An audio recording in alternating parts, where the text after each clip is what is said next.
Biografi Syekh Ibrahim Asmoro-Kondi.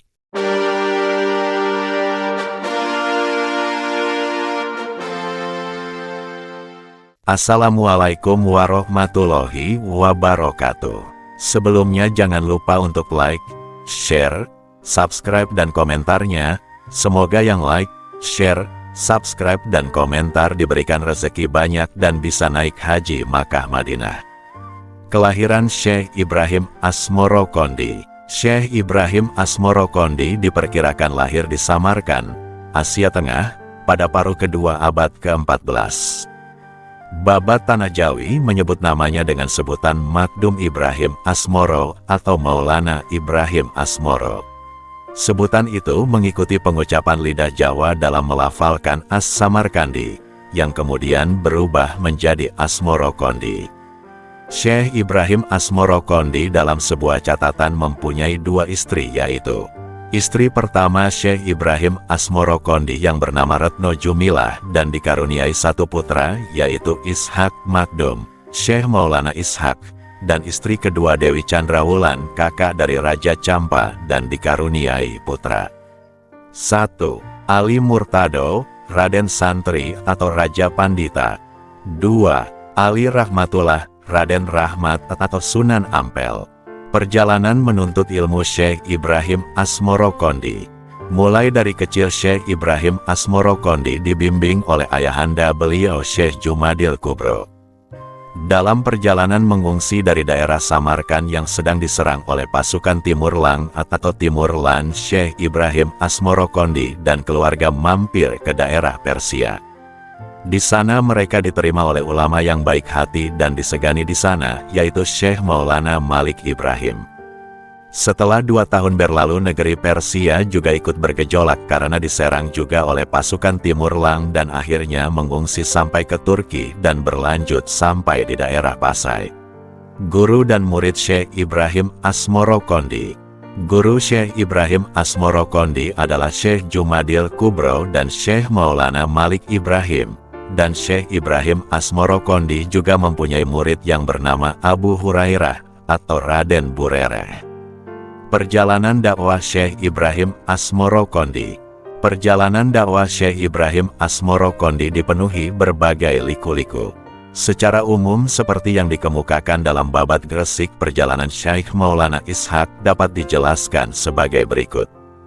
Perjalanan dakwah di daerah Pasai. Setelah melakukan perjalanan dari Persia menuju Turki, di sana beliau beserta keluarga mendapat tugas dari Sultan Turki, yaitu Sultan Mahmud I, untuk berangkat ke Jawa Dwipa untuk melakukan misi kenegaraan sekaligus misi dakwah.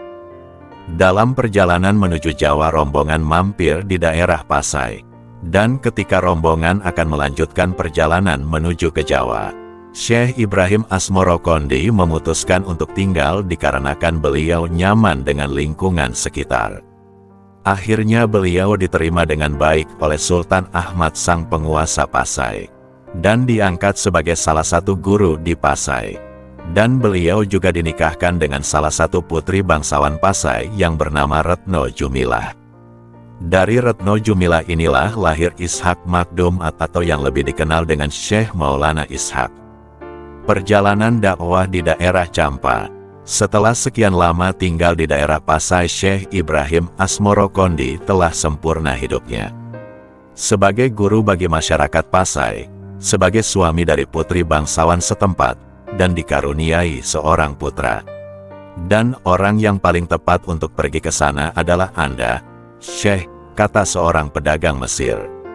Syekh, saya akan menghadap petinggi Muslim Cina. Saya akan pastikan Tuan akan mendapat jaminan keamanan di sana. Saya pastikan itu, jika Tuan sudi membantu para Muslim di Campa, kata seorang musafir dari China. Dengan tekad bulat, akhirnya beliau melakukan perjalanan menuju Campa bersama rombongan kecil dari Pasai.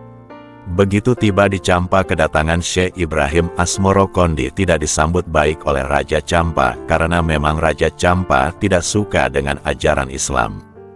Raja Campa sangat marah dan menghukum siapa saja rakyatnya yang beralih keyakinan. Begitu pula Syekh Ibrahim Asmoro-Kondi diburu oleh Raja Campa untuk dijatuhi hukuman. Tidak tahan akan perlakuan Raja Campa, Syekh Ibrahim Asmorokondi pergi ke Gunung Sukasari. Belum sampai menemukan Syekh Ibrahim Asmorokondi, bersamaan dengan itu datanglah rombongan besar tentara Cina mendarat di Campa dan dipimpin oleh Laksamana Cheng Ho. Akhirnya tentara Cina melindungi rombongan Syekh Ibrahim Asmorokondi.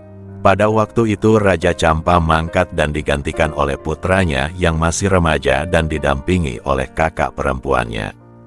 Saat mendengar berita bahwa Raja Campa meninggal, Syekh Ibrahim Asmorokondi langsung turun dari gunung menuju ke pusat kota Campa sambil dikawal oleh pasukan Cina di bawah pimpinan Laksamana Cheng Ho. Dalam Babat Tanah Jawa dijelaskan bahwa setelah Raja Campa meninggal digantikan oleh putra laki-lakinya dan kemudian Syekh Ibrahim Asmorokondi dinikahkan dengan putri kedua Raja Campa, yaitu Dewi Chandrawulan. Hampir 20 tahun sudah Syekh Ibrahim Asmorokondi berada di Tanah Campa. Dengan istri keduanya, ia dikaruniai 2 orang putra yang diberi nama Ali Murtado dan Ali Rahmatullah. Pada sekitar tahun 1404 Masehi, Syekh Ibrahim Asmorokondi beserta kedua putranya meninggalkan bumi Campa menuju ke Jawa. Perjalanan dakwah di Palembang. Hampir 20 tahun sudah Syekh Ibrahim Asmorokondi berada di Tanah Campa. Terbersit dalam benak Syekh Ibrahim Asmorokondi rasa rindu dan juga ingin memenuhi janji kepada ayahnya saat ia masih berada di Pasai dan ditinggal ayahnya, yaitu Syekh Jamaluddin Husain atau Syekh Jumadil Kubro ke Jawa. Mereka berlayar menggunakan perahu menyusuri pantai Sumatera hingga akhirnya mereka singgah di pelabuhan Palembang. Di Palembang, rombongan kecil tersebut disambut oleh Adipati Arya Damar. Dia sebenarnya adalah salah satu pangeran dari Majapahit dan diangkat sebagai penguasa Palembang, yang menguasai wilayah bawahan Majapahit. Setelah bicara basa-basi cukup lama, Syekh Ibrahim Asmorokondi mulai berbincang-bincang tentang keyakinan yaitu agama Hindu dan Islam dengan mendasari ilmu tasawuf.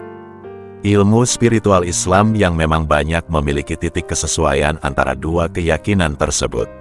Hingga akhirnya Adipati Palembang, Arya Damar tergerak hatinya untuk masuk Islam dan mengucapkan 2 kalimat syahadat. Dan Raden Arya Damar diberi nama baru oleh Syekh Ibrahim Asmorokondi menjadi Arya Abdillah yang bermakna kesatria abadi Tuhan. Perjalanan dakwah di Jawa. Setelah 3 bulan berada di Palembang, akhirnya perjalanan dilanjutkan menuju ke Tanah Jawa dengan menggunakan kapal. Karena kapal yang mereka tumpangi adalah kapal dagang, maka mereka sempat singgah di beberapa pelabuhan antara lain Banten, Bandar Sunda Kelapa, Karawang, Cirebon, Semarang, dan Jungmara. Hingga akhirnya mereka sampai di pelabuhan Tuban yang tak kalah ramainya dengan pelabuhan Palembang. Sejak abad ke-11 Tuban nampaknya sudah menjadi pusat perdagangan internasional, khususnya pada masa Airlangga. Dalam sebuah prasasti yang dikeluarkan pada masa itu disebutkan bahwa kerajaan Airlangga memiliki 2 pelabuhan niaga yaitu Hujung Galuh dan Kambang Putih. Dalam prasasti tersebut disebutkan orang-orang asing yang berdagang yaitu pedagang India Utara, India Selatan, Burma, Kamboja, dan Campa. Pendaratan Syekh Ibrahim Asmorokondi di Tuban, lebih tepatnya di desa Gesik Dewasa itu, dapat dipahami sebagai suatu sikap kehati-hatian seorang penyebar dakwah Islam. Mengingat Bandar Tuban saat itu adalah bandar pelabuhan utama Majapahit. Itulah sebabnya Syekh Ibrahim Asmorokondi beserta rombongan tinggal agak jauh di sebelah timur pelabuhan Tuban, yaitu di Gesik untuk berdakwah menyebarkan kebenaran Islam kepada penduduk sekitar. Kurun waktu penyebaran agama Islam yang dilakukan oleh Syekh Ibrahim Asmorokondi di Tanah Tuban adalah antara tahun 1410 Masehi sampai 1425 Masehi atau selama 15 tahun berdakwah. Tak lama Syekh Ibrahim Asmorokondi berdakwah di Tuban dan pada tahun 1425 Masehi beliau wafat dan dimakamkan di desa Gesik Harjo, Kecamatan Palang, Kabupaten Tuban. Keteladanan Syekh Ibrahim Asmorokondi Dengan beberapa metode dakwah yang dilakukan oleh Syekh Ibrahim Asmorokondi, tentu saja banyak sekali yang bisa kita petik hikmahnya.